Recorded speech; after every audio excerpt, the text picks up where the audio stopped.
Salutations to all our future judges. In this video, we are going to see the Code of Civil Procedure 1908 Part 12, Section 44, 44A, 45, 46, 47, 49 and Section 50. If you have not seen the earlier part, that is Part 11, I am providing the link in the iCard. You can click that and you can see the Part 11. If you want to see the entire part, I am providing the link of the playlist in the description. You can see all of the parts published till date. Let us move to section 44. Execution of decrees passed by revenue courts in places to which this code does not extend. Let us imagine a scenario where there is a revenue court in a particular state, and to that particular revenue code, this civil procedure code does not apply. In that case, how we can execute the order? In that case, how we can execute the decree passed by that revenue court? That is the question which is being answered in this particular section. In such cases, the state government will give a notification, the official gazette, saying that there is a revenue court and any order passed by that court is to be considered by the court in that state. To understand this in a simple manner, the state government can pass an order or a notification by which it will say that the decree passed by the revenue court can be executed within that state. Let us move to section 44A. Execution of decrees passed by courts in reciprocating territory. What is reciprocating territory? This we need to understand. Imagine there are many countries in this world, and there could be countries who have good relationship between each other. For example, let us take, there is India and United Kingdom. United Kingdom has got a good rapport with India. So in that case, both these countries will sign an agreement or a document in whichever name we call it. In that, they will state like, if there is a judgment passed in our court, that is in United Kingdom court, you will directly execute that in India. And the same way, there will be another clause which says that if there is any judgment passed in India, that will be executed directly in the United Kingdom. This is generally referred to as reciprocating territory. Let us move to section 44A, subsection 1. What is the requirement for execution of decrees passed by courts in reciprocating territories? Let us understand this by way of an example. Imagine there is a Supreme Court in United Kingdom. That court has given an order, and I am producing certified copy of that particular decree from United Kingdom Supreme Court, and it has been filed in a district court in India for execution. Then it will be considered as if that decree has been passed by the district court itself. This is the first subsection. Let us move to subsection 2. We know that we need to produce a certified copy. We have produced a certified copy. Along with the certified copy, we need to obtain a certificate from the superior court. In our particular example, we are considering the Supreme Court of United Kingdom. I am getting a certificate from the United Kingdom Supreme Court.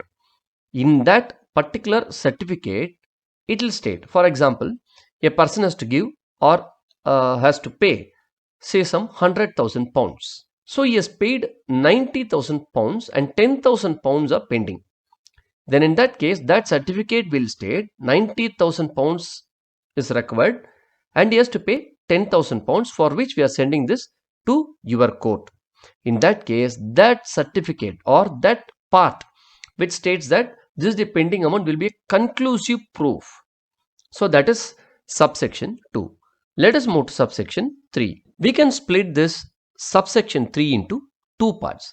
The first point is, if there is a district court which is executing the decree given by the Supreme Court of United Kingdom, in that case section 47 will apply to the district court. This is the first part. Let us move to the second part. The district court, that is the district court in India, can refuse the execution if the person is satisfying the court to the extent that there is some exceptions which is falling under section 13 clause A to F. Let us move to explanation 1. What is meant by a reciprocating territory? Already I have explained this by way of an example. In addition to this, what we need to know, the basic thing is the central government will state that this country is a reciprocating territory to India. As simple as that. Central government can state that US is very close to us. So US country is a reciprocating territory. US is also executing our own judgments. Hence, we'll consider that as a reciprocating territory. Or it can say any country for that reason. It can say United Kingdom or US or Australia. It could be any such country. And they will give this in official gazette. That is very, very important. And declare that country to be a reciprocating territory for the purposes of this section. And what is a superior court? In that notification in the official gazette itself, the government, that is the central government, will specify as to which court is a superior court. Now let us move to explanation 2. Let us move to explanation 2. Decree. What is meant by decree? And with reference to a superior court. For example, let it be the Supreme Court of United Kingdom. This is only for illustration purpose for you to understand like how these things work.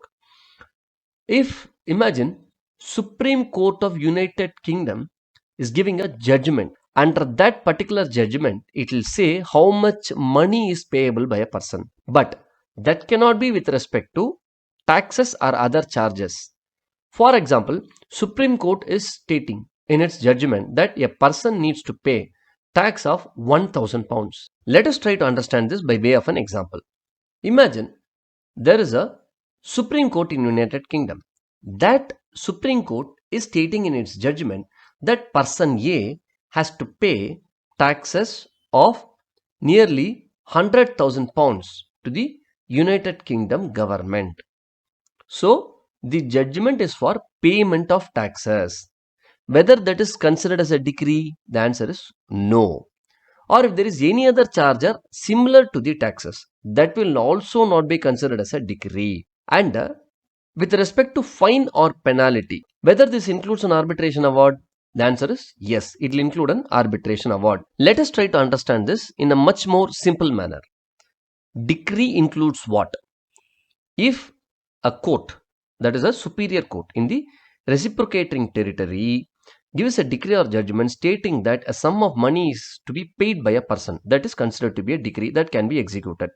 If that judgment is with respect to payment of taxes or other charges of like nature, or with respect to fine or other penalty, then in that case that will not be considered as a decree.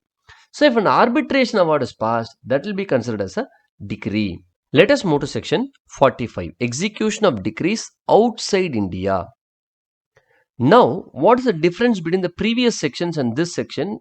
We'll try to understand that. Imagine a court is being established by the central government outside India. In that case, if that particular court is recognized by a state government, by notification in the official gazette, then in that case, this particular decree can be sent to that court for execution, which is outside India. Let us try to understand this by way of an example. There is court A and court B. There are two courts. Court A is within India. Court B is outside India. That court B was established by the central government.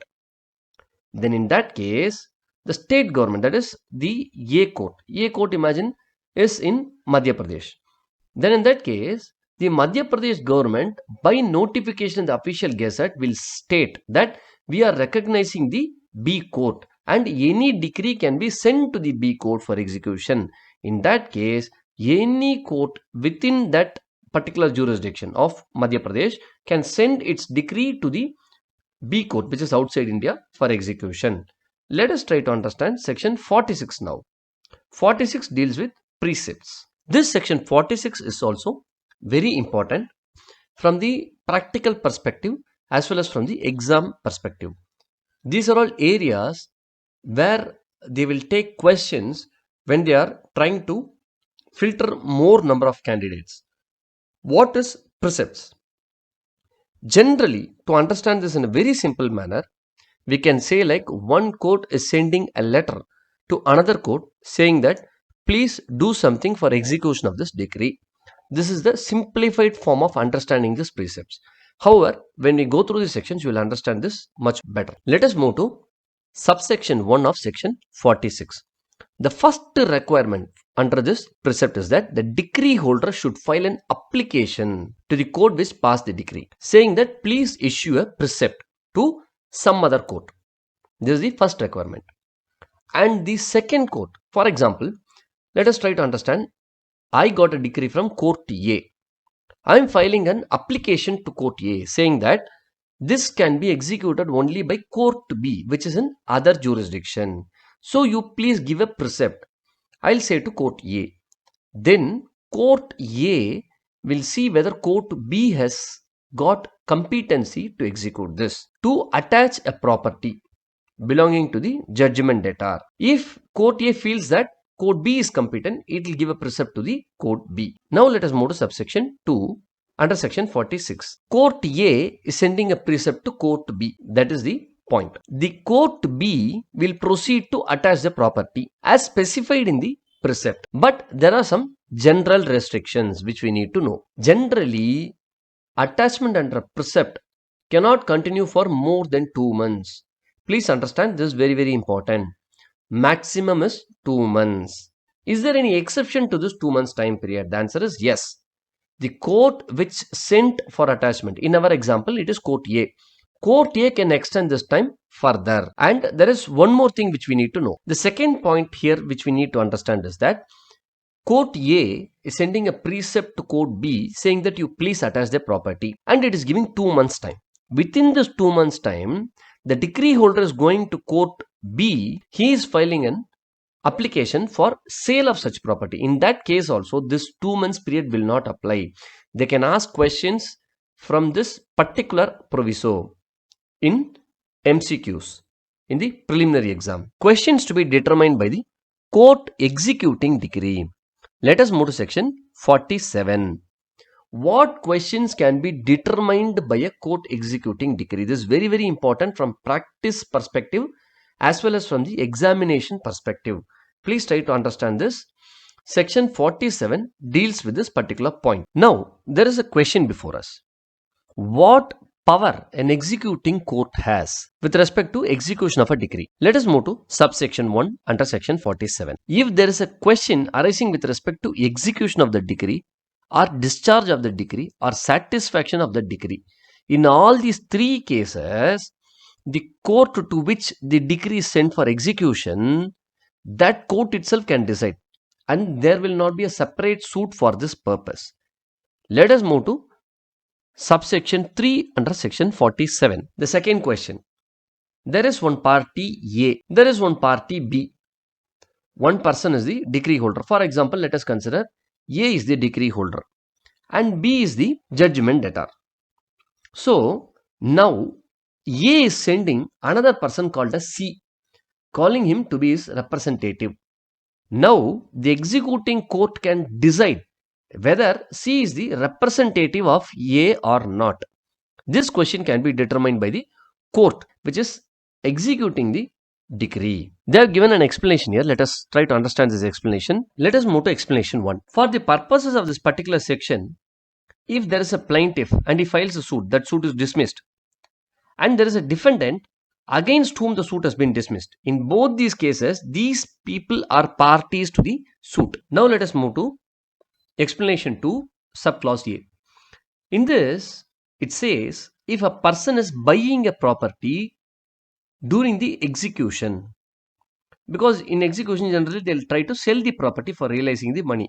In that case, a person is coming and is buying the property. That person is a party to the suit. He will be deemed to be a party to the suit. Now let us move to subclause B. If there is a question with respect to delivery of possession, whether the delivery should be given to this person or not, these kinds of questions when they arise, because when a purchaser is buying a property, he is actually a third party. whether delivery can be given to him.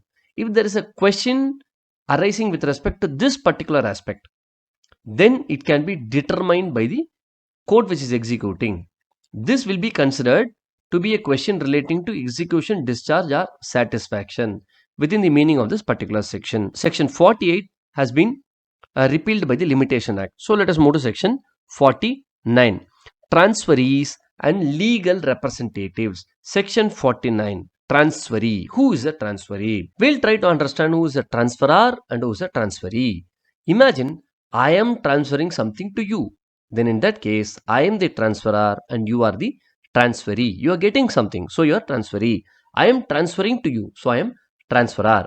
In this case, I am transferring a decree to you. A decree is given to me and I am transferring this decree to you. So you become the transferee of a decree. Now imagine I am the decree holder. Actually, I am transferring my decree to you. So you are the transferee of a decree. If there is anything which a judgment debtor can enforce against me, the same thing can be done against you also. Let us move to section 50. Legal representative. Let us move to subsection 1 under section 50. Imagine a situation where I have obtained a decree in my favor. I am trying to execute this. I am filing a execution petition, and during that process, the person who has to pay me, that is the judgment debtor, he dies before full satisfaction. Then I can apply to the court saying that please implead his legal representative so that I can execute it against that person. This is subsection 1 of section 50. Now let us move to subsection 2 of section 50. I obtained a decree in my favor against one person, Mr. A, and the amount which has been granted to me is say 5 lakhs. I am trying to get this money from that A. A dies during that process. Then I implead one Mr. B, who is his legal representative. This B comes into the picture. He comes to the court and says, I got a property from him which is worth only 3 lakhs. So I can pay only 3 lakhs because I got only 3 lakhs from him. Then court will say, see, you have to get 5 lakhs, but the property is worth only 3 lakhs. So you take 3 lakhs from him. That is one point. The second aspect is, imagine Mr. A is granting a property to his legal representative B, saying that you need to repay my debts worth 1 lakh. And the property is worth say around 4 lakhs. In that case, he will come to the court and say, you impleaded me, I understand. You have included me as a party since I am the legal representative of the deceased. But here I have to pay 1 lakh to a person as directed by Mr. A. And in that case, this legal representative has to produce the accounts to the court saying that this much amount has been borrowed, this much amount is to be repaid, balance amount, this is what I have with me. Out of this amount, I am ready to pay to the decree holder. If you like the video, please do press the thumbs up button and leave your comments in the comment section. And do subscribe the channel and also share the channel with your friends. Let us join hands together and contribute for a learned society. Thank you.